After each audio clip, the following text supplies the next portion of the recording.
नमस्कार साथियों। आज की वीडियो के माध्यम से हम लोग चर्चा करेंगे इतिहास के द्वितीय प्रश्न पत्र के बारे में। यानी अगर आपका सब्जेक्ट है मध्यकालीन इतिहास और आपको बता दूं कि इतिहास के दूसरे पेपर में बड़ा द्वंद्व होता है। द्वंद्व का मतलब ही दो तीन ठू पढ़ना पड़ता है। दो तीन ठू से तात्पर्य ये होता है कि जैसे कि इसमें आपको ऑप्शनल में होता है, कोई कोई बच्चा आधुनिक विश्व का इतिहास पढ़ता है 1453 से 1815 तक, कोई कोई बच्चे एक प्रकार से मतलब अलग अलग टाइप के तीन पेपर आपको यहाँ पर देखने को मिलते हैं। उन तीनों में से आपको चूज करना पड़ता है कि आपका है क्या। तो अधिकतर बच्चों ने इसी को पढ़ा है। तो कई सारे कमेंट आ चुके मेरे पास कि आधुनिक विश्व का इतिहास इसका बना दीजिए गुरुदेव। तो बीए फिफ्थ सेमेस्टर वाले बच्चों के लिए इतिहास के पेपर 2 से बनने वाले बहुत ही ज़्यादा महत्वपूर्ण अति लघु उत्तरीय और दीर्घ उत्तरीय टाइप के प्रश्नों के बारे में आज की वीडियो के माध्यम से हम चर्चा करेंगे। मध्यकालीन इतिहास का ये पेपर 2 है। एंशिएंट हिस्ट्री का पेपर 1 पेपर 2 का दोनों का मैं रिवीजन क्लास मॉडल पेपर सब कुछ करवा चुका हूं। आप लोगों ने नहीं देखा तो प्लीज़ देख लीजिएगा, यूट्यूब पर वीडियो अवेलेबल है। ठीक है, तो ये महासंग्राम रिवीजन क्लास है, महामैराथन रिवीजन क्लास है इतिहास के पेपर 2 की, जिसमें आपको आधुनिक विश्व का इतिहास, modern history of ancient world के बारे में मॉडर्न वर्ल्ड के बारे में पढ़ना है। हिस्ट्री ऑफ मॉडर्न वर्ल्ड 1453 से लेकर के और 1815 तक के इतिहास के बारे में मोस्ट इंपोर्टेंट अति लघु दीर्घ ये सब प्रश्नों के बारे में चर्चा करेंगे। ठीक है, चले। राम मनोहर लोहियावत विश्वविद्यालय, सिद्धार्थ यूनिवर्सिटी, कपिल वस्तु, वीर बहादुर सिंह पूर्वांचल विश्वविद्यालय, महात्मा गांधी काशी विद्यापीठ, चौधरी चंद सिंह मेरठ विश्वविद्यालय, जननायक चंद्रशेखर बलिया विश्वविद्यालय, इसके अलावा महाराजा सुहेल देव, छत्रपति साहू जी महाराज कानपुर, प्रोफेसर रज्जू भैया। ठीक है, इसके अलावा आपका बीयू झांसी, एमजे पीआरयू हो गया, इन सभी के लिए। ठीक है, मासा कुंभरी और राजा महेंद्र प्रताप सभी के लिए महत्वपूर्ण होगा। अब आइए हम जानने का प्रयास करते हैं कैसे कैसे क्वेश्चंस आपकी परीक्षा में आ सकते हैं। उन्हीं पर थोड़ा सा फोकस करते हुए आगे बढ़ते हैं।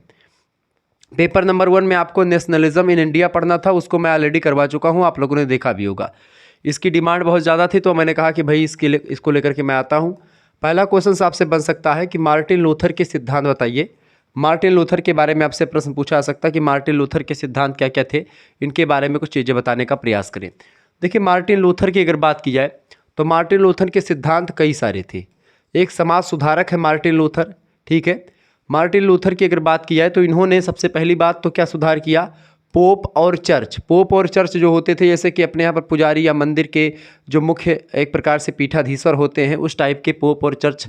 तो चर्च मंदिर होती है ईसाइयों की और पोप उसके जो एक प्रकार से मुखिया होते हैं उनको कहा जाता है।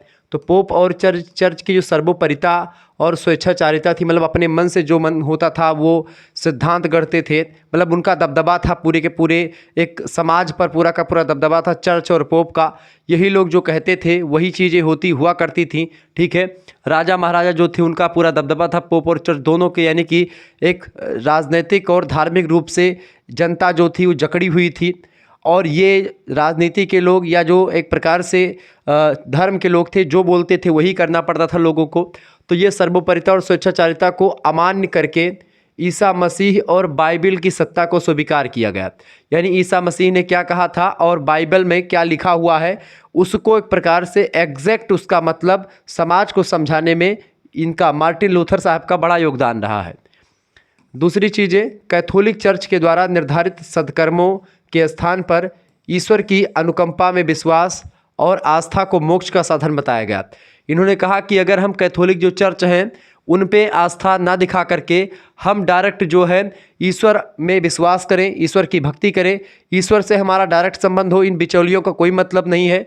तो इस तरीके के ईश्वर में विश्वास और आस्था अगर रखेंगे तो हमको मोक्ष यानी निर्वाण की प्राप्ति, हमको कैवल्य की प्राप्ति हो जाएगी। ठीक है, ज़रूरी नहीं कि आप कैथोलिक चर्चों के ही सहारे रहें, उसके नियम कायदों को फॉलो करें। ठीक है, और ज़्यादा नियम कायदे, जिस भी धर्म में ज़्यादा नियम कायदे टीम टाम होने लगता है उस धर्म में लोग एक प्रकार से आस्था रखना कम कर देते हैं, क्योंकि हर व्यक्ति के पास समय का अभाव इस दौरान लगातार है भौतिकवादी समाज में। ऐसे में धर्म में व्यवहारिकता का होना बहुत ज़रूरी हो गया है। अगर धर्म में जो है रूढ़िवादिता रहेगी धर्म में कि भाई ये चीज़ आप यही कर सकते हो, इसके बिना ये चीज़ें संभव नहीं है, ये नहीं हो सकता। दुनिया भर का नियम कायदे बताएंगे कि सवेरे 4 बजे नहाना है, आपको सवेरे एकदम 4 बजे नहा लेना है, मतलब पूरा कठोर नियम रहेगा।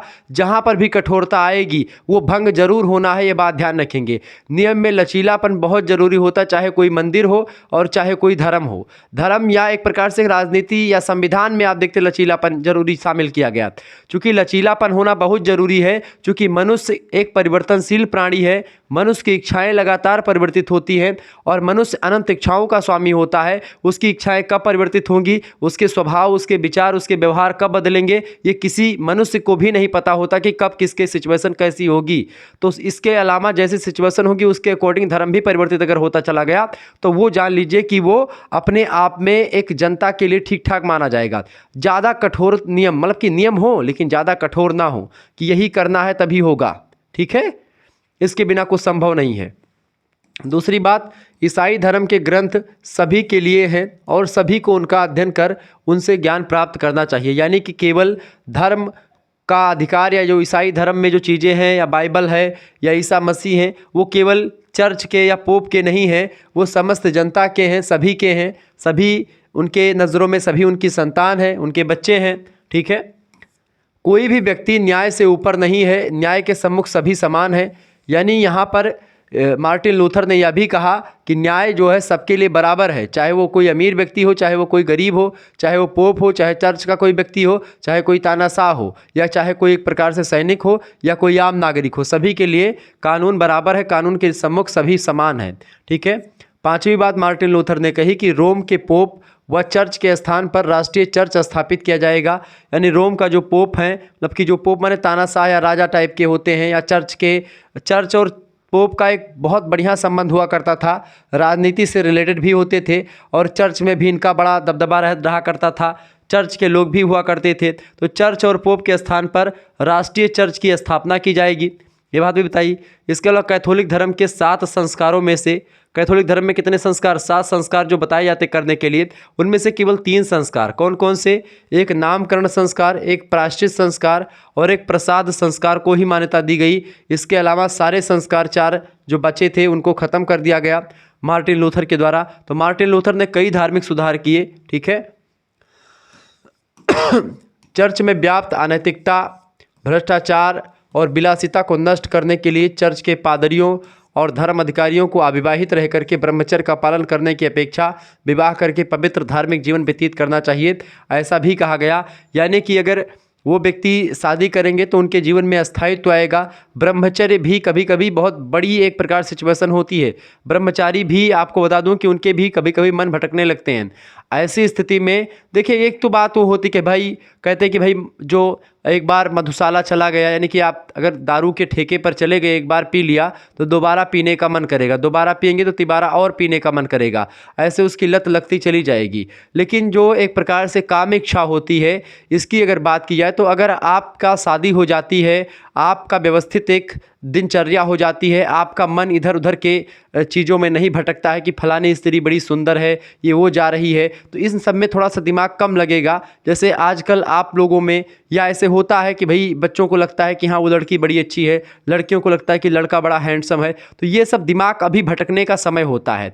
और ऐसी स्थिति में लेकिन जब आपकी शादी हो जाती है उसके बाद में थोड़ा सा कमी ज़रूर आती है, चूँकि एक अस्थायित्व आ जाता है और आपको एक मतलब कि एक जो है एक संस्था के द्वारा आपको एक चीज़ें मिल जाती हैं कि अब आप जो है एक साथ एक स्त्री और पुरुष एक कमरे में रह सकते हैं। तो ये अथॉरिटी भी आपको संस्कारों के द्वारा, एक विवाहिक संस्कार उसके द्वारा मिल जाती है, तब आपकी इच्छाएं कम भटकती हैं। तो ऐसे में ये भी चीज़ें ज़रूरी हैं कि भाई अगर आप गृहस्थ में रह करके और भगवान भजन भगवत भजन कर रहे हैं तब भी आपके लिए कोई वो पाप नहीं है, ठीक है। तो गृहस्थ आश्रम सबसे उच्च आश्रम बताया गया है, तो उसमें रह करके आप बड़े आसानी से कर सकते हैं, इसमें कोई दो राय नहीं है, ये बात बताई गई। अगला क्वेश्चन आप देखेंगे, अगला प्रश्न आपकी स्क्रीन पर आ चुका, फटाफट से आप देखने का प्रयास करेंगे। प्रश्न 30 वर्षीय युद्ध के राजनीतिक और तत्कालिक कारणों का उल्लेख कीजिए, या 30 वर्षीय युद्ध के क्या कारण थे इसको बताएं, या 30 वर्षीय युद्ध के मुख्य कारणों का उल्लेख कीजिए। कई प्रश्न आपसे बन सकते हैं। देखिए 30 वर्षीय युद्ध के राजनीतिक और तत्कालिक कारण कई सारे थे। पहला कारण था राजनीतिक कारण। देखिए आगे चल करके कैथोलिकों और काल्विनवादियों ने शासकों के संरक्षण में अपनी अपनी यूनानी मतलब कि यूनियनें स्थापित कर ली, मतलब अपना अपना जो कंटे मतलब यूनियन मतलब कि अपनी अपनी एक एकता या संगठन बना लिया। काल्विनवादियों ने पेलेटिनेट के शासक फ्रेडरिक के नेतृत्व में प्रोटेस्टेंट संघ की स्थापना करी। प्रोटेस्टेंट संघ जो था ये ईसाई धर्म का एक दूसरा विचारधारा थी। ईसाई धर्म एक कैथोलिकों की थी जो पुरानी परंपरा थी, और जो प्रोटेस्टेंट संघ था ये एक नई नीतियों को फॉलो करता था। दूसरी ओर कैथोलिकों ने मैक्सिमिलियन के नेतृत्व में एक लीग की स्थापना कर डाली। अब दोनों को राजनीतिक सहयोग के कारण से शस्त्र का सहारा भी मिल गया और वे लड़ने को उद्धत हो गए, यानी कि जो प्रोटेस्टेंट और कैथोलिक इन दोनों के राजनीतिक सहारा मिला। दोनों को अलग अलग पार्टी या अलग अलग राजनीतिक जो है नेतृत्व में चीज़ें मिल चुकी थीं, अस्त्र शस्त्र भी मिल रहे थे। ऐसे में दोनों के बीच में या दोनों के मत जो एक प्रकार से मतावलंबी थे उनके बीच में युद्ध छिड़ गया, और यही युद्ध 30 वर्षीय युद्ध के नाम से विश्व के इतिहास में फेमस हुआ। दूसरा कारण है तत्कालिक कारण, यानी जो एक रिसेंटली जो रीज़न रहा। देखिए, आंतरिक परिस्थितियों और धार्मिक उत्तेजना के वातावरण में बोहेमिया के विद्रोह ने बाह्य हस्तक्षेप के कारण से यूरोपीय युद्ध का स्वरूप धारण कर लिया, और इसे यूरोप का 30 वर्षीय युद्ध कहते हैं। चूँकि बोहेमिया से प्रारंभ हुए युद्ध में जैसे जैसे यूरोप के अन्य राज्यों ने हस्तक्षेप किया, ठीक है, जैसे जैसे अन्य राज्यों ने हस्तक्षेप किया उसी प्रकार युद्ध को हम कालों में विभाजित करके युद्ध का सही स्वरूप प्रस्तुत कर सकेंगे और पढ़ सकेंगे अच्छे तरीके से। कुल मिलाकर के कहने का मतलब जो 30 वर्षीय युद्ध था ये एक प्रकार से बड़ा फेमस युद्ध माना जाता है। यह बात आप ध्यान रखेंगे, इसमें कोई दो राय नहीं है, ठीक है। और 30 वर्षीय युद्ध के बारे में विस्तार से हम लोग चर्चा करेंगे आगे चल करके, तो इसको लेकर के परेशान होने की आपको बिल्कुल भी ज़रूरत नहीं है, ठीक है। 30 वर्षीय युद्ध जो था ये बड़ा फेमस युद्ध माना जाता है और परीक्षा में प्रश्न कई बार यहाँ से पूछे गए हैं, ठीक है। यह बात आप ध्यान रखेंगे, परीक्षा की दृष्टि से बहुत ही महत्वपूर्ण ये लेक्चर आपके लिए है। आप सभी लोग वीडियो को लाइक कर दीजिएगा, चैनल पर अगर नए आए हैं तो सब्सक्राइब जरूर कर दीजिएगा। 30 वर्षीय युद्ध हुआ कब से कब तक था, तो 1618 से लेकर के 1648 ईस्वी तक चला। कब से कब तक, 1618 ईस्वी से लेकर के 1648 ईस्वी तक चला था।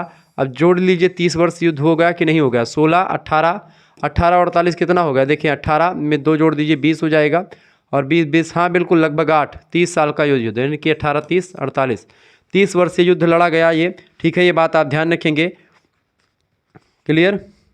30 वर्षीय युद्ध के कई कारण रहे हैं। सबसे पहली बात, ऑस्ट्रिया के विरुद्ध बोहेमिया का विद्रोह जो हुआ ऑस्ट्रिया के खिलाफ, यही एक प्रकार से एक पहला कारण तत्कालिक कारण माना जाता है इस युद्ध के होने का, ठीक है। यह बात आप ध्यान रखेंगे। सबसे पहली बात, बोहेमिया का जब विद्रोह हुआ 1618 में, यहीं से ये युद्ध जो है शुरू हो जाता है 30 वर्षीय युद्ध। इसके साथ ही साथ डेनमार्क का हस्तक्षेप 1625 में इसमें हो जाता है। जब डेनमार्क भी हस्तक्षेप कर देता है, इससे इस युद्ध को एक और नई चिंगारी मिल जाती है, आग में घी डालने का काम एक प्रकार से यहाँ पर 1625 में होता है। इसके बाद में फिर स्वीडन आ जाता है 1630 ईस्वी के आसपास, ठीक है। तो इस तरीके से इसको और चिंगारी मिलती है। फिर इसके बाद में इसमें 1635 में फ्रांस जो होता है वो भी हस्तक्षेप 1635 में कर देता है। तो प्रत्येक 5 सालों पर आप देखते हैं कि एक ना एक बड़ा देश जो है इसमें हस्तक्षेप कर देता है, और इससे एक प्रकार से चलता रहता है। और उसके बाद में फ्रांस के हस्तक्षेप के बाद में 1648 तक जो है युद्ध जो है बिना किसी रुकावट के चलता रहा, और ये द्वंद्व जो है लगातार चलता रहा। ये बात आप ध्यान रखेंगे। तो इस तरीके से चीज़ें जो है ये संपन्न होती रहीं, क्लियर। आगे बढ़ते हुए भी चीज़ों को जानने का प्रयास करते हैं।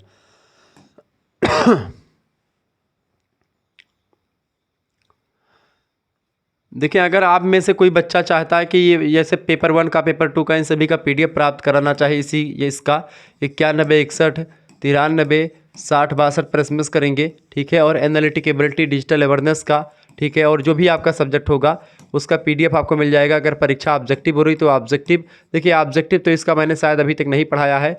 ऑब्जेक्टिव और लिखित दोनों टाइप का मिल जाएगा। ऑब्जेक्टिव भी इसका मिल जाएगा आपका, ठीक है, परेशान होने की जरूरत नहीं, वो भी शायद मेरे पास है, ठीक है। तो अपना नाम, यूनिवर्सिटी नाम, सब्जेक्ट नेम करके भेज दीजिएगा। आपके पास एक स्कैनर सेंड किया जाएगा, उसी पर आपको मात्र 100 रुपीज़ पेमेंट करना होगा। उसके बाद में आपको 2 मेजर सब्जेक्ट के जो 2 पेपर हैं उन सब मिल जाएंगे, लिखित और ऑब्जेक्टिव दोनों। और आपका जो एक को करिकुलर होता है analytic ability and digital awareness, उसका भी आपको दे दिया जाएगा, ठीक है। तो परेशान होने की ज़रूरत नहीं है, आप SMS करके जो है PDF नोट्स प्राप्त कर सकते हैं। बाकी यूट्यूब पर तो बिल्कुल फ्री में वीडियोज़ अवेलेबल हैं सारे, तो आप देख सकते हैं यूट्यूब पर भी, ठीक है। अगला क्वेश्चन आ चुका है, वेस्टफेलिया की संधि का अंतर्राष्ट्रीय व्यवस्था की स्थापना में क्या महत्व है, स्पष्ट कीजिए। फटाफट से आप बताने का प्रयास करेंगे। वेस्टफेलिया की जो संधि हुई है इसका एक प्रकार से क्या महत्व है, स्पष्ट कीजिए। देखिए, सेबिल ने वेस्टफेलिया की संधि के महत्व को अंतर्राष्ट्रीय बताया है कि इसका महत्व अंतर्राष्ट्रीय स्तर पर है। इसका कहना था सेबिल महोदय का कि यूरोपीय महत्व रखने के साथ ही साथ इस संधि का अंतर्राष्ट्रीय मामलों में महत्वपूर्ण योगदान रहा है।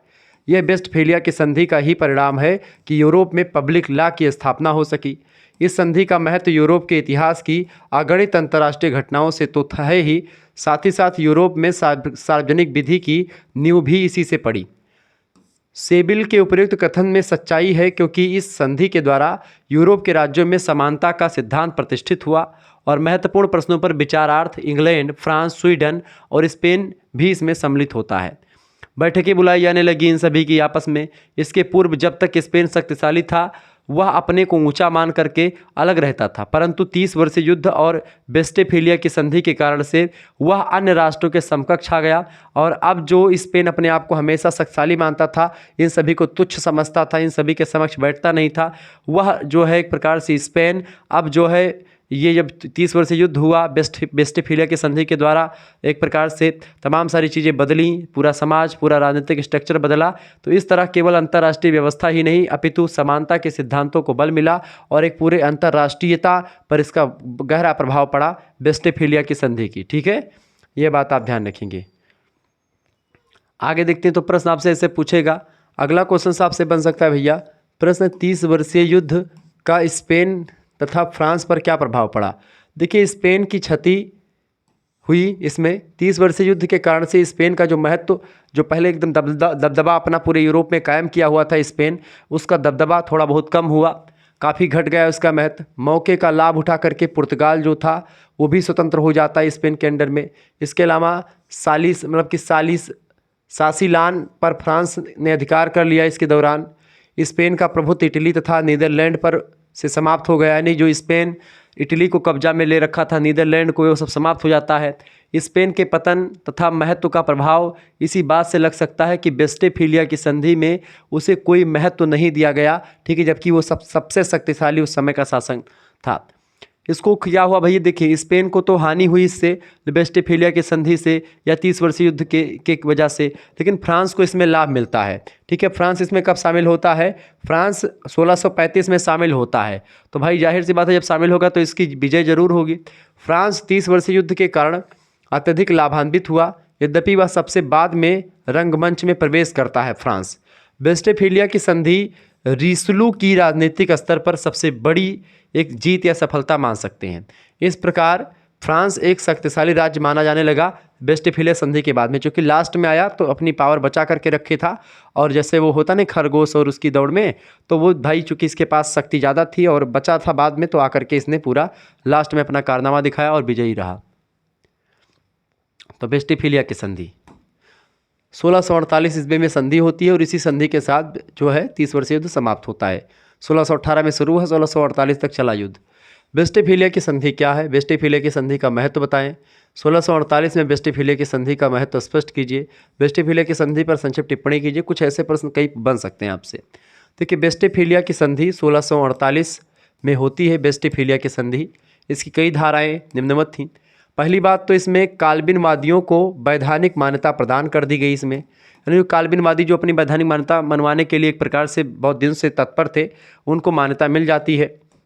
इसके साथ ही साथ 1624 ईस्वी के आरंभ में प्रोटेस्टेंटों व कैथोलिकों के पास जो चर्च की संपत्ति थी वह यथावत रहेगी तथा साम्राज्य की अदालतों में प्रोटेस्टेंट व कैथोलिक दोनों न्यायाधीशों की संख्या समान रहेगी, यानी कि अब प्रोटेस्टेंट और कैथोलिक दोनों धर्मों से बराबर संख्या में न्यायाधीश रहेंगे सुप्रीम कोर्ट में, जो वहाँ की होगी, या जो बड़ा जो है एक प्रकार से जो साम्राज्य की अदालतें होंगी, बड़ी अदालतें, वहाँ पर प्रोटेस्टेंट के अगर 2 न्यायाधीश हैं तो 2 न्यायाधीश आपके कैथोलिक के भी होंगे, 10 हैं तो 10 उसके भी, 10 उसके भी होंगे। ठीक है, यानी अधिया पर होगा। इसके अलावा जर्मनी के प्रत्येक राज्य को युद्ध व संधि संबंधी पूर्ण अधिकार प्रदान कर दिए गए, किंतु यह पाबंदी लगाई गई कि इन अधिकारों का प्रयोग उस सीमा तक ही मान्य होगा जहाँ तक कि ये सम्राट के विरुद्ध न जाते हों। यानी कि जर्मनी के प्रत्येक राज्य को क्या हुआ, युद्ध और संधि संबंधी पूर्ण अधिकार प्रदान कर दिए गए, किंतु यह पाबंदी भी जर्मनी पर लगाई गई कि इन अधिकारों का प्रयोग उस सीमा तक ही मान्य होगा जहां तक कि ये सम्राट के विरुद्ध ना जाते हों जर्मनी, नहीं तो एक प्रकार से फिर इसको कब्जा लिया जाएगा। इसके अलावा ओडर, एल्ब और बेसर नदियों के मुहाने पर स्वीडन के जो अधिकार हैं उनको मान्यता दे दी जाएगी।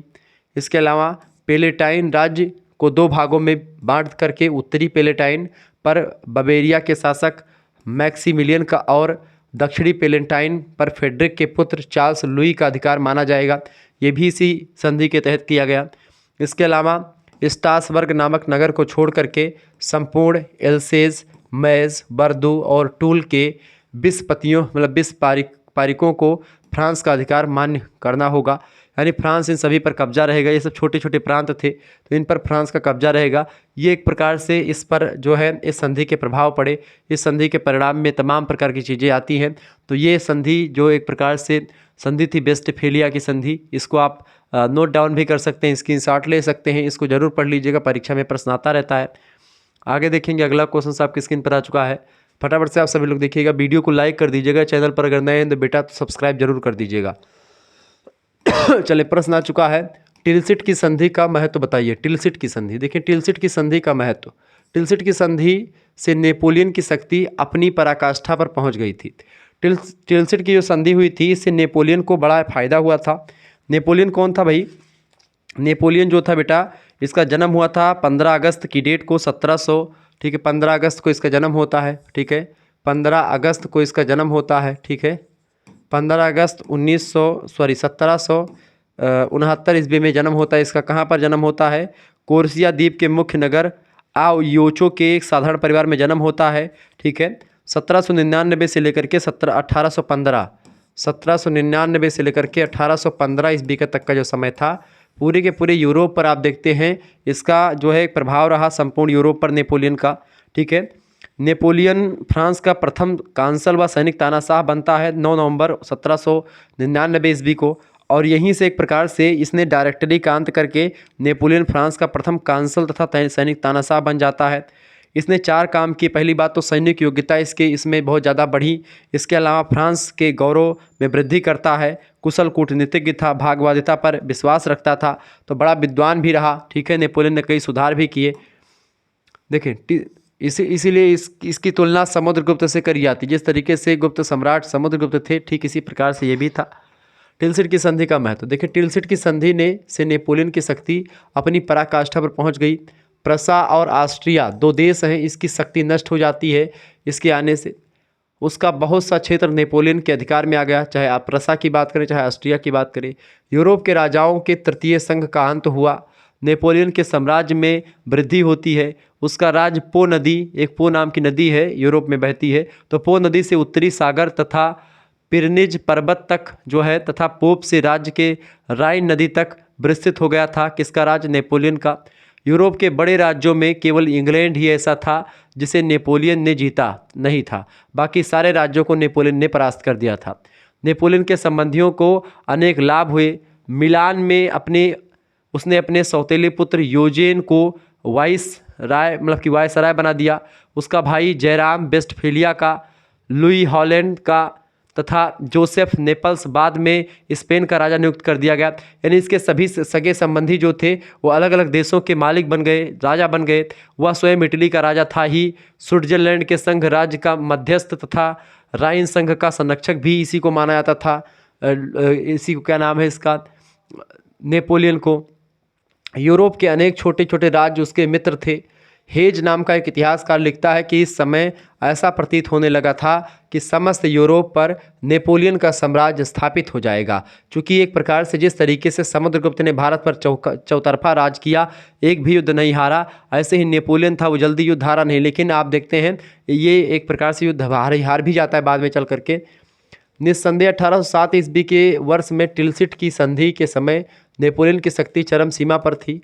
वास्तव में यह उसके उत्कर्ष का विराम वर्ष भी था। इसके पश्चात उसने सारा ध्यान इंग्लैंड को हराने के लिए लगाया। क्योंकि इससे पहले सभी राज्यों को हरा चुका था, इंग्लैंड ही बचा था। अब उसका मतलब क्या था टिलसिट की संधि के बाद में? कि इंग्लैंड को हराया जाए, ठीक है, बाकी राज्य तो हमने हरा ही दिए हैं।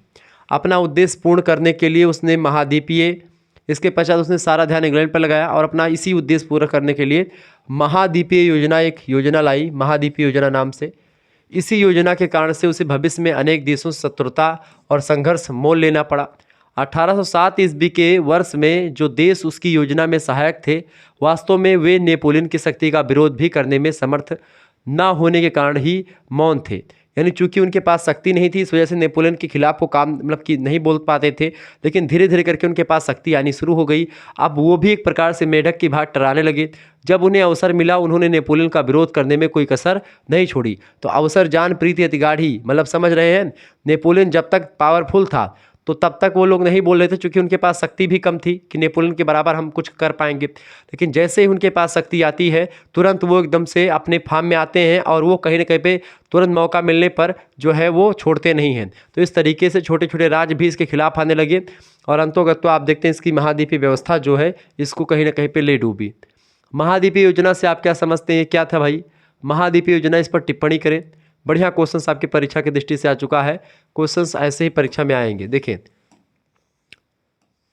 ट्राफालगर की पराजय के पश्चात नेपोलियन ने इंग्लैंड को समुद्र के मार्ग से पराजित करने का विचार त्याग दिया था। इसका कारण यह था कि बिना शक्तिशाली जहाजी बेड़े के इंग्लिश चैनल को पार किया जाना असंभव था। इंग्लिश चैनल समुद्र में है, ठीक है। अतः इंग्लैंड को जीतने के लिए नेपोलियन ने एक नई योजना बनाई थी। इंग्लैंड पर ही सारा ध्यान 1807 के बाद में फोकस कर दिया था इसने। इसी नई योजना का सुझाव मांट गेलार्ड ने 1805 ईस्वी में सम्राट को एक स्मृति पत्र के रूप में दिया था। किसने दिया था? मांट गेलार्ड ने दिया था 1805 ईस्वी में, ठीक है, कि आप इस योजना के तहत आप इंग्लैंड को हरा सकते हो, ठीक है। मांट गेलार्ड के शब्दों में वो कहता है कि इंग्लैंड पर व्यापार के माध्यम से ही आक्रमण करना चाहिए, क्योंकि इंग्लैंड जो है उस समय औद्योगिक क्रांति भी अपने चरम पर थी। इंग्लैंड चूँकि उद्योगों में बहुत ज़्यादा पावरफुल था, इंग्लैंड अपने आप में बहुत बड़ा था और बहुत ज़्यादा एक प्रकार से इंग्लैंड आगे बढ़ चुका था। ऐसी स्थिति में बेटा क्या था कि इंग्लैंड जब आगे बढ़ रहा था तो ऐसी स्थिति में इंग्लैंड पर व्यापार के माध्यम से आक्रमण करना चाहिए, ऐसा कहा गया, ठीक है। ब्रिटेन के व्यापार को नष्ट करना मानो इंग्लैंड के हृदय पर आघात करना है, ऐसा माना गया। थॉम्पसन लिखते हैं कि नेपोलियन कहता था कि फ्रांस एक आत्मसंतुष्ट राज्य है जो अपने उत्पादन पर डिपेंड है, परंतु ब्रिटेन तो एक उत्पादन व व्यापार करने वाला देश है। क्योंकि इंग्लैंड जो था वो कहीं ना कहीं पे अपने आप में डिपेंड था, सारा व्यापार वो खुद ही करता था और अपने आप में आत्मनिर्भर था, परंतु ब्रिटेन तो एक उत्पादन व व्यापार करने वाला देश है जो इतना अधिक माल बनाता है कि उसे दूसरे राज्यों में उसको बेचना पड़ता है और अन्य व्यापारियों की तरह उस माल के वाहन तथा विक्रय के बदले में धन कमाता है।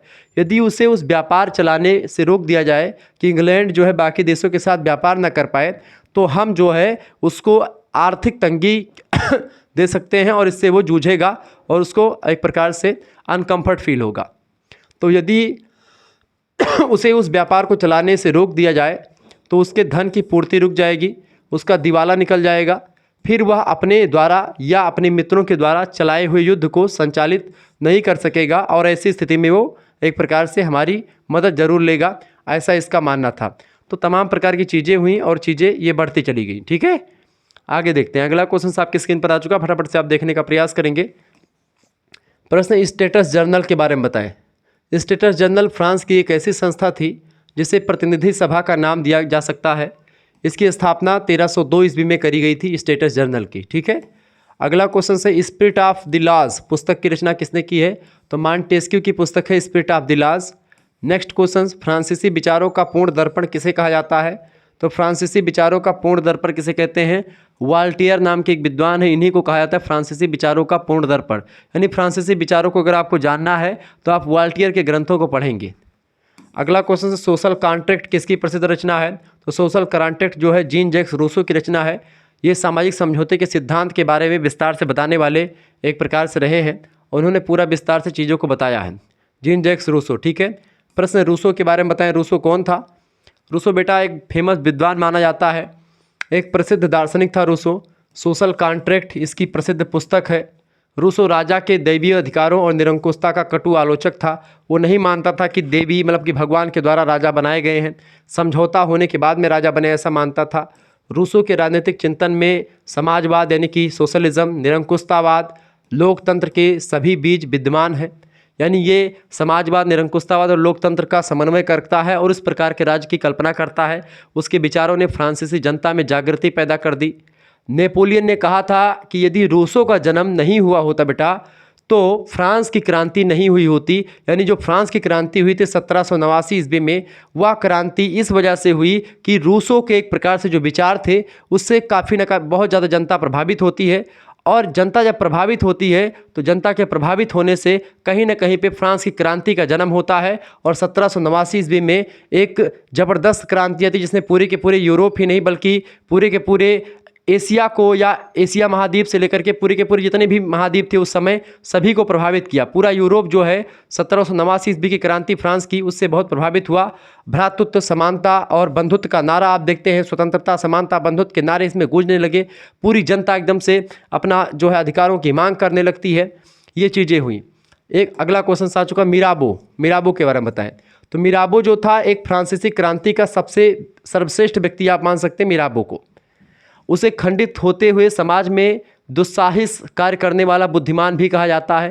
फ्रांसीसी क्रांति में उसकी महत्वपूर्ण भूमिका रही। ऐसा कहा जाता है कि यदि मिराबो अधिक समय तक जीवित रहता तो शायद उसकी मृत्यु के पश्चात फ्रांस में जो महान विध्वंस हुआ वह नहीं होता। ऐसा माना जाता है कि अगर जो है यदि मिराबो अधिक समय तक जीवित रहता तो शायद उसकी मृत्यु के पश्चात फ्रांस में जो विध्वंस हुआ वो विध्वंस नहीं हो पाता, उस विध्वंस को मिराबो बचा लेता। क्लियर, ये बात ध्यान रखेंगे। अगला क्वेश्चन आ चुका, नेपोलियन कौन था? नेपोलियन का जन्म कब और कहाँ पर हुआ था? फटाफट से आप बताएंगे। चले, नेपोलियन का जन्म हुआ था 15 अगस्त 1769 ईस्वी को कोर्सिका द्वीप के मुख्य नगर आयोचो के एक साधारण परिवार में इसका जन्म हुआ था। संपूर्ण यूरोप पर नेपोलियन का प्रभाव कब से कब तक चला?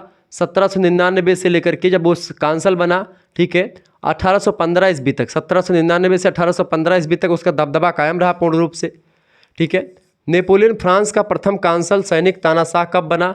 तो 9 नवंबर 1799 ईस्वी को डायरेक्टरी का अंत करके उसने नेपोलियन फ्रांस का प्रथम कांसल और सैनिक तानाशाह बनता है। और इसके बनने से पूरा का पूरा स्ट्रक्चर जो बदल जाता है। और कहीं ना कहीं पे आप देखिए नेपोलियन ने चौतरफा अपना दबदबा कायम रखा और उसने जो है कई राज्यों को जीता और लास्ट में आकर के उसने फोकस कर दिया इंग्लैंड पर, और यही उसकी सबसे बड़ी भूल थी, इंग्लैंड को उसने पराजित नहीं कर पाया। नेपोलियन के उत्थान के 4 कारण बताएं। पहला कारण सैनिक योग्यता, चूंकि उसके पास सैनिक योग्यता ठीक ठाक थी इस वजह से उसका उत्थान हुआ। दूसरी बात, फ्रांस के गौरव में वृद्धि किया, कुशल कूटनीतिज्ञ था, भाग्यबाधिता पर डिपेंड था नेपोलियन, तो बहुत ज़्यादा एक प्रकार से पावरफुल व्यक्ति था। नेपोलियन के 4 सुधार बताएं। नेपोलियन ने शासन संबंधी सुधार किया, आर्थिक तमाम प्रकार के इकोनॉमिकल रिफॉर्म्स किए, सुधार किए, धर्म को लेकर के स्पिरिचुअल सुधार, यानी स्पिरिचुअल एक प्रकार से जो सुधार किया, धार्मिक सुधार किया, शिक्षा संबंधी भी कई सारा सुधार किया इसने, ठीक है।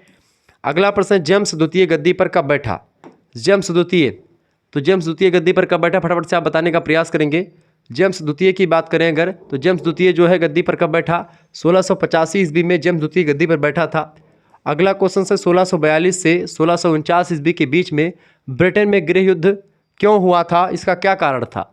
तो 1642 से 1649 ईस्वी के बीच में जो युद्ध हुआ था, गृह युद्ध हुआ था फ्रांस में, 1642 से 1649 ईस्वी के बीच ब्रिटेन में गृह युद्ध के कई कारण थे, 3 कारण थे बेसिकली, मतलब कई कारण थे जिनमें से 4 मुख्य रूप से आपके समक्ष हैं। पहला था स्टुअर्ट राजाओं का निरंकुश स्वेच्छाचारी शासन, दूसरा संप्रभुता का प्रश्न था यानी सॉवरेनिटी का, तीसरा बाह्य आक्रमणों से सुरक्षा, और चौथा था चार्ल्स के अवांछनीय परामर्शदाता। इन सभी वजह से एक प्रकार से ब्रिटेन में गृह युद्ध छिड़ गया, क्योंकि संप्रभुता का भी चिन्ह था। संप्रभुता एक ऐसी विचारधारा होती है जिसमें आंतरिक और बाहरी मामलों में जो हस्तक्षेप होता है वह एक प्रकार से कोई दूसरा देश नहीं करता है, अपने देश का ही मुखिया जो होता है वह करता है, ठीक है। आंतरिक और बाहरी मसले पर निर्णय अपने देश का मुखिया लेता है, ठीक है, वो होता है संप्रभुता। 1689 ईस्वी में पारित अधिकार पत्र की 2 विशेषताएं लिखिए। देखिए, अधिकार पत्र की 2 विशेषताएं निम्नलिखित हैं। पहला, शासक को देश के नियमों को भंग करने अथवा कुछ काल के लिए स्थगित करने को कोई अधिकार नहीं है। दूसरा, संसद की बैठक नियमित रूप से होगी। ये भी एक प्रकार से 1689 ईस्वी में पारित अधिकार पत्र की ये 2 विशेषताएं थीं कि शासक को देश के नियमों को भंग करने अथवा कुछ काल के लिए, कुछ समय के लिए स्थगित करने का कोई अधिकार नहीं था शासक को, यानी राजा को अधिकार नहीं दिया गया। संसद की बैठक नियमित रूप से होगी, यह भी बताया गया था इसमें, ठीक है, यह बात ध्यान रखेंगे। अधिकार पत्र कब पारित किया गया बताएं। देखिए, अधिकार पत्र 1683 ईस्वी में पारित किया गया था। अगला क्वेश्चन आपके यही अधिकार पद 1683 में पारित किया गया था। नेक्स्ट क्वेश्चन, ट्यूडर वंश का संस्थापक कौन था? ट्यूडर वंश का संस्थापक हेनरी सप्तम था। ठीक है, आगे बढ़ेंगे। अगला क्वेश्चन आपके स्क्रीन पर आ चुका है, फटाफट से आप देखने का प्रयास करेंगे। बहुत बढ़िया प्रश्न आ चुका है। प्रश्न, ईस्ट इंडिया कंपनी की स्थापना कब की गई थी? ईस्ट इंडिया कंपनी की स्थापना 1600 ईस्वी के आसपास करी गई थी। ठीक है, चले। स्टुअर्ट शासकों और ब्रिटिश पार्लियामेंट के बीच संघर्ष के क्या प्रमुख कारण थे? देखिए, स्टुअर्ट शासकों और ब्रिटिश पार्लियामेंट के बीच में कई कारण थे संघर्ष के। तो इसके परिणाम क्या हुए कि इंग्लैंड में संवैधानिक विकास हुआ, संसद की शक्ति और अधिकारों में बढ़ोतरी होती, वृद्धि होती है। तो ये कई का मतलब कि इसके परिणाम जो है प्रभाव हुए। तो ये चीज़ें जानते रहे, थोड़ा थोड़ा अगर जानते रहेंगे तो आप बना करके भी लिख देंगे, तभी आपको अच्छे नंबर मिल जाने हैं। नेक्स्ट क्वेश्चन आ चुका है, सर्वप्रथम औद्योगिक क्रांति कब और कहाँ पर हुई थी? औद्योगिक क्रांति बेसिकली 18वीं शताब्दी में हुई थी इंग्लैंड में। ठीक है, जिसमें इसीलिए इसको रक्तहीन क्रांति कहते हैं, क्योंकि बिना एक बूंद खून गिरे ही ये तमाम चीज़ें संपन्न हुई। ठीक है, अगला प्रश्न है, औद्योगिक क्रांति के 4 कारण लिखिए।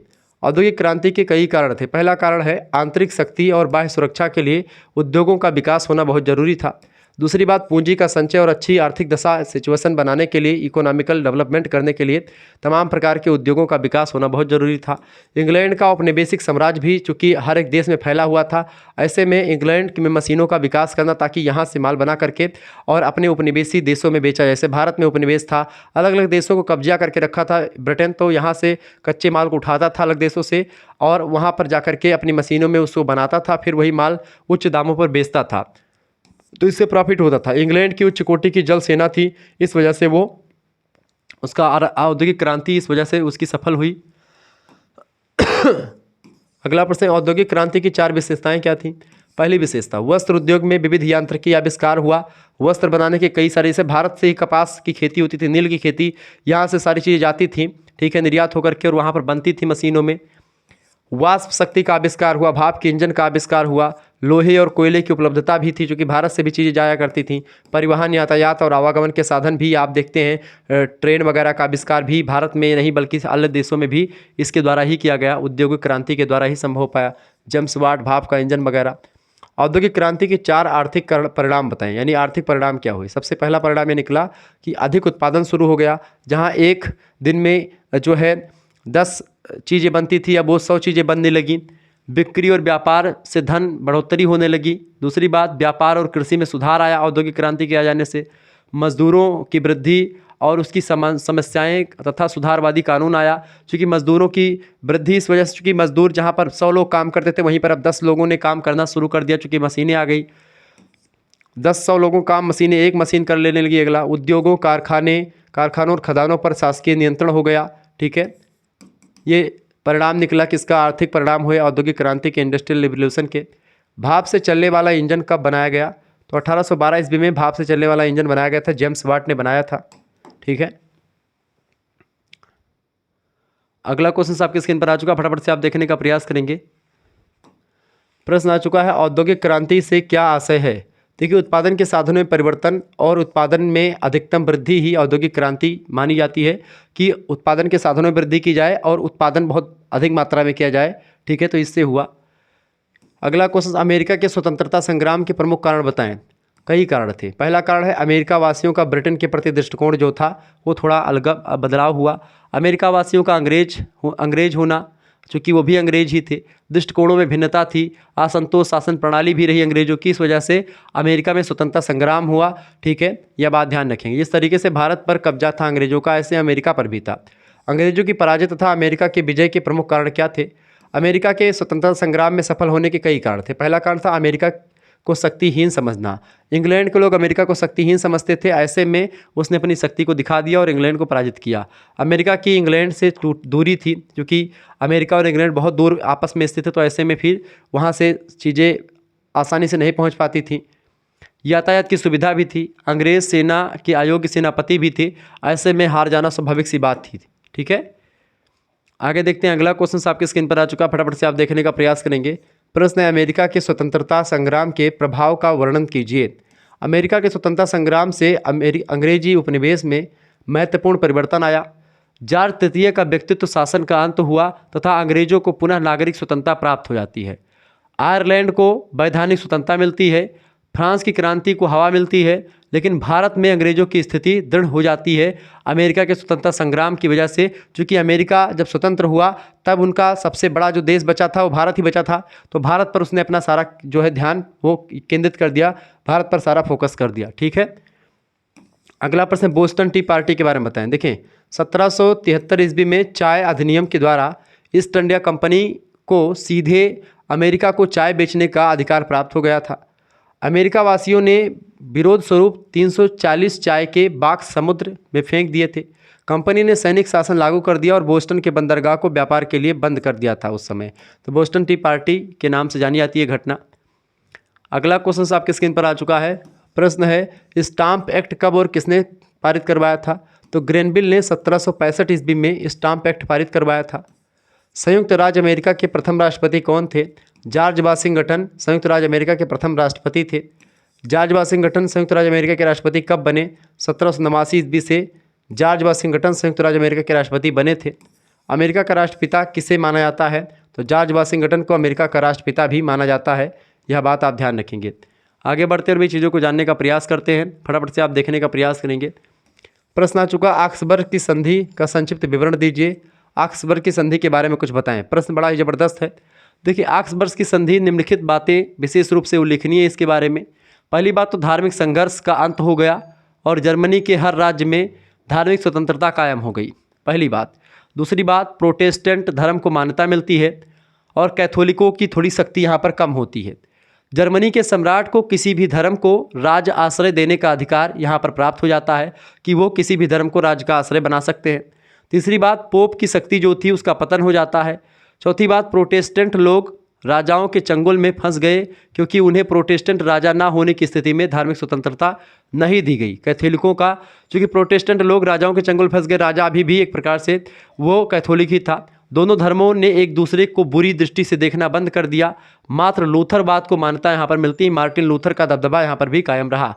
तो ऑक्सबर्ग की संधि के द्वारा तमाम प्रकार की चीज़ें हुई जिससे काफ़ी हद तक सुधार आया समाज में। समाज में जो वैमनस्यता थी वो एक प्रकार से कहीं ना कहीं पे घटने लगी।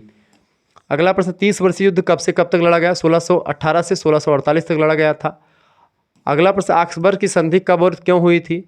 ऑक्सबर्ग की संधि 1555 ईस्वी में हुई थी, जिसके माध्यम से शांति स्थापित करने का प्रयास किया गया था। अगला प्रश्न, 30 वर्षीय युद्ध कब का प्रमुख कारण क्या था? 30 वर्षीय युद्ध का प्रमुख कारण क्या था भैया? पहला कारण था धार्मिक कारण, ठीक है। दूसरा कारण था राजनीतिक कारण। तीसरा था ऑस्ट्रिया के विरुद्ध बोहेमिया का विद्रोह। ये तमाम कारण थे जिसने 30 वर्षीय युद्ध को एक प्रकार से हवा दी। 30 वर्षीय युद्ध के कई विशेष घटनाएं जो कि इसको एक चिंगारी या हवा देने में काम आती हैं। 30 वर्षीय युद्ध की प्रमुख घटनाएं कौन कौन सी थीं? देखिए, पहली घटना थी कि बोहेमिया का विद्रोह जो था 1618 में हो जाता है ऑस्ट्रिया के खिलाफ। दूसरा, डेनमार्क का हस्तक्षेप 1625 में होता है इस युद्ध में। फिर उसके बाद में 5 सालों के बाद में स्वीडन का हस्तक्षेप भी यहाँ पर हो जाता है 1630 में, ठीक है।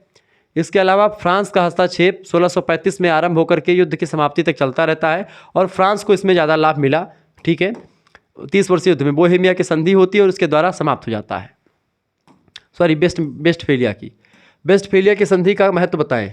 तो वेस्टफेलिया की संधि का महत्व इस बात में है कि एक और इसे लंबे चले आ रहे इतने लंबे चले आ रहे युद्ध की समाप्ति हुई, तो दूसरी ओर यूरोप में युद्धों का प्रारूप भी बदल गया, ठीक है। जो युद्ध होने का जो सिस्टम था वो चेंज हो गया वेस्टफेलिया की संधि के द्वारा। वेस्टफेलिया की संधि की 2 राजनीतिक शर्तें क्या थीं? पहली शर्त थी कि फ्रांस और स्वीडन को डीट में मत देने का अधिकार प्राप्त हो गया, और दूसरी बात, हॉलैंड और स्विट्जरलैंड को पूर्ण स्वतंत्र राज्य का दर्जा मिल गया। और यहाँ पर एक प्रकार से जो है स्पेन को या अन्य देशों को थोड़ा सा इसमें डाउनफॉल करना पड़ा। अगला प्रश्न है, वेस्टफेलिया की संधि की 2 धार्मिक शर्तें बताइए। प्रोटेस्टेंट और कैथोलिक चर्चों के पास जो 1624 में संपत्ति थी वह उन्हीं को दे दी गई। प्रोटेस्टेंट कि जो उनके पास थी प्रोटेस्टेंट वालों को मिल गई, कैथोलिक चर्चों के पास जो था वो कैथोलिकों को मिल गया। दूसरी बात, काल्विन संप्रदाय को भी ऑक्सबर्ग संधि के विशेषाधिकारों के आधार पर मान्यता प्रदान की जाने लगी अब, ठीक है। यानी कि जो भी चीज़ें डिमांड थी वो डिमांड भी पूरी होने लगी थी इसमें। आगे देखते हैं, अगला क्वेश्चन आपकी स्क्रीन पर आ चुका है, फटाफट से आप देखने का प्रयास करेंगे। बड़ा ज़बरदस्त क्वेश्चन आ चुका है। प्रश्न, 15वीं शताब्दी के पूर्व धार्मिक कृत्यों में सर्वोच्च कौन था? तो 15वीं शताब्दी के पूर्व धार्मिक कृत्यों में चर्च जो था वो सर्वोच्च था। चर्च के शासन के अलावा और कोई शासन यहाँ पर उतना पावरफुल नहीं था। 15वीं शताब्दी में व्यक्ति राज्य और चर्च का सम्मान क्यों करता था? तो 15वीं शताब्दी में व्यक्ति राज्य का सम्मान इसलिए करता था बेटा क्योंकि वह जानता था कि राजा सर्वोच्च है, और चर्च का सम्मान इसलिए करता था क्योंकि चर्च धार्मिक कृत्य में सर्वोच्च था। ठीक है, इस वजह से लोग धर्म में और चर्च में विश्वास रखते थे। 15वीं शताब्दी के पूर्व यूरोप की प्रमुख राजनीतिक विशेषता क्या थी? देखिए, पवित्र रोमन साम्राज्य का पतन आरंभ हो गया था। जनता में राष्ट्रीयता की भावना जोर पकड़ने लगी थी। अभी तक यूरोप में प्रजातंत्र यानी लोकतंत्र का प्रचलन बिल्कुल भी नहीं था। उस समय के विद्वानों ने भी गहन राजतंत्र की स्थापना को मान्यता दी थी। इस वजह से एक प्रकार से जनता जैसे राजा और चर्च कहती थी वैसा कया करते थे। मध्ययुगीन राजनीतिक दशा को संक्षेप में लिखिए। मध्ययुग में साम्राज्यवाद का बोलबाला था। उस समय की जनता यह विश्वास करती थी कि प्रत्येक नगर एक अलग से संप्रभु राज्य होना चाहिए, जिसकी अपनी अलग सेना हो और उसकी अपनी मुद्रा हो। ठीक है। 15वीं शताब्दी में चर्च की क्या स्थिति थी? चर्च की संपत्ति दिनों दिन बढ़ती जा रही थी लगातार। 16वीं सदी के आरंभ में चर्च का आधिपत्य जर्मनी की लगभग 1/3 भूमि पर हो चुका था। करों की कोई सीमा नहीं थी, कर अपने मन से लिए जा रहे थे। कुछ क्षेत्रों में पादरियों से भी कर लिया जाता था और इन सब करों का भार जनता पर पड़ता था। जनता इसका वहन करती थी। ऐसे तमाम प्रकार के फैक्टर्स हैं जो कि एक प्रकार से 15वीं शताब्दी में स्थितियों को बयां करते चर्च की। अगला प्रश्न, 14वीं और 15वीं शताब्दी में पोप की सत्ता में ह्रास के प्रमुख कारण क्या थे? देखिए, 14वीं और 15वीं शताब्दी में पोप की सत्ता में क्रमिक ह्रास होने लगा, जिसका मुख्य कारण था कि धर्माधिकारी धन कमाने पर लगे थे। उन्हें नैतिक और अनैतिक की कोई परवाह नहीं थी कि मोरल चीज़ें क्या है, इमोरल चीज़ें क्या है, उनका कोई मतलब नहीं था। धर्म अधिकारी काफ़ी हद तक भ्रष्ट हो चुके थे।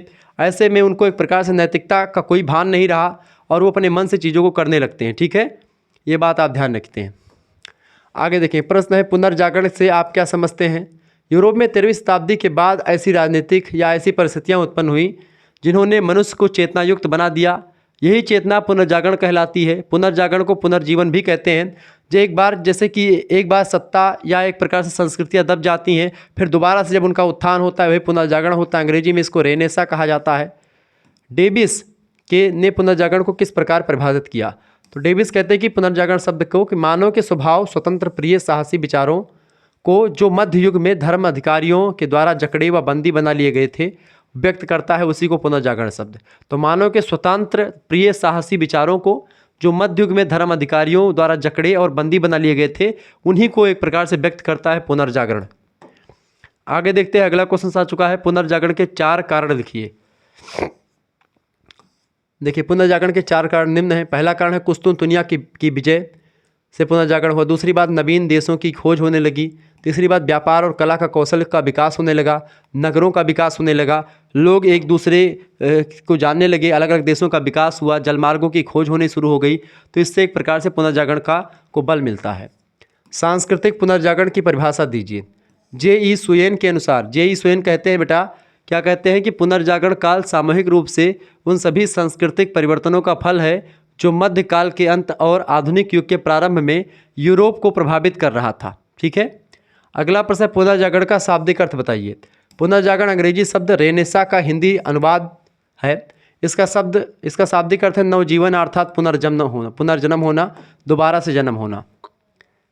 अगला क्वेश्चन आपके स्क्रीन पर आ चुका है। 15वीं शताब्दी के यूरोप में पुनर्जागरण शब्द का क्या अभिप्राय है, वर्णन कीजिए, या पुनर्जागरण के अर्थ को परिभाषित कीजिए, या पुनर्जागरण से आप क्या समझते हैं, क्या अभिप्राय है, बताएं। देखिए, यूरोपीय इतिहास में इसका अर्थ शिक्षा का पुनर्जन्म माना जाता है कि शिक्षित लोग होने लगे। विद्या व्यसनी लोगों की साहित्यिक रुचि में परिवर्तन हुआ। प्राचीनता के प्रति सहज लगाव और विद्या में बल मिला। कला और विज्ञान की मध्यकालीन मान्यताओं को ठुकराया गया। प्राचीन आदर्शों पर नए युग की निर्माण की आधारशिला को रखना पुनर्जागरण कहा जाता है। तो इस तरीके से कई सारे मापदंड रहे पुनर्जागरण के। पुनर्जागरण का प्रारंभ इटली में ही क्यों हुआ? देखिए, इटली यूरोप का एक धनी देश था, अतः यूनानियों को वहाँ बसने तथा अपने विचारों का प्रचार करने में सहायता मिली, और यही कारण था कि पुनर्जागरण की शुरुआत इटली में होती है, क्योंकि यूनानियों को वहाँ बसने तथा अपने विचारों का प्रचार करने में सहायता मिलती है, और एक धनी देश था और एक विचारशील देश था, इसलिए इटली में हुआ। अगला प्रश्न आपकी स्क्रीन पर आ चुका है, मानवतावाद क्या है। देखिए, मानववाद शब्द की उत्पत्ति लैटिन भाषा के ह्यूमनिटस शब्द से हुई है, जिसका अर्थ उन्नत ज्ञान से होता है। अतः मानवतावादी साहित्यकारों ने प्राचीन यूनानी एवं रोमन साहित्य का ज्ञान आवश्यक बताया। उन्होंने मध्य युग में प्रचलित साहित्य के प्रति कोई निष्ठा नहीं दिखाई। उन्होंने अपना ध्यान प्राचीन यूनानी और रोमन ग्रंथों के पुनरुद्धार की ओर केंद्रित किया। मानववाद का उद्देश्य मध्यकालीन बंधनों को तोड़ करके उन सभी विषयों का अध्ययन करना था जो मानव जीवन से संबंधित हों। इटली के बाद अन्य यूरोपीय देशों में भी इस विचारधारा का प्रचार हुआ और पेटार्क को मानवतावाद का जनक भी कहा जाता है। पेटार्क नाम के एक विद्वान है, इनको मानवतावाद का जनक कहा जाता है, मानववाद का जनक कहा जाता है। आगे बढ़ेंगे। अगला क्वेश्चन है, यूरोप में आधुनिक युग की प्रमुख विशेषताओं का विवरण दीजिए। देखिए, यूरोप के इतिहास में एक समय ऐसा आया कि जब यूरोप के निवासियों ने मध्यकाल की यूरोप की परंपराओं, रीति रिवाजों, राजनीतिक सिद्धांतों से अपना दामन बचा करके एक नवीन परंपरा, नए नियमों को अपना करके आधुनिक युग की तरफ अपने कदम तेजी से बढ़ाए। यह काल मनुष्य के चिंतन शक्ति, प्रयोग, बुद्धि तथा विचारों में स्वतंत्रता का काल था। आधुनिक काल जो था, इसमें तमाम प्रकार के परिवर्तन हुए। ठीक है, ध्यान रखेंगे। लियोनार्डो दा विंची के बारे में कुछ बताएं। देखिए, लियोनार्डो दा विंची पुनर्जागरण काल का चर्चित कलाकार था। यह इटली का निवासी तथा द लास्ट सफर और मोनालिसा नाम की जो एक प्रकार से चित्रकला थी, ये लियोनार्डो ने विंची ने की थी। एक पेंटर था ये। तो जो पूरे विश्व में चर्चित पेंटिंग है लियोनार्डो दा विंची की, मोनालिसा, एक स्त्री की जो है फोटो बनाई थी, तो यही एक प्रकार से था। ये बात ध्यान रखेंगे। तो चले फिर मिलेंगे हम नेक्स्ट वीडियो में। तब तक के लिए जय हिंद, जय भारत। आप सभी का बहुत बहुत धन्यवाद। हमारे से जुड़ने के लिए इसी प्रकार से अपना प्यार हमेशा बनाए रखेंगे। बहुत बहुत धन्यवाद हमसे जुड़ने के लिए, और इस तरीके से आप लोग थोड़ा सा हमसे जुड़े रहेंगे। बहुत बहुत धन्यवाद। मिलते हैं नेक्स्ट वीडियो में। बहुत बहुत धन्यवाद।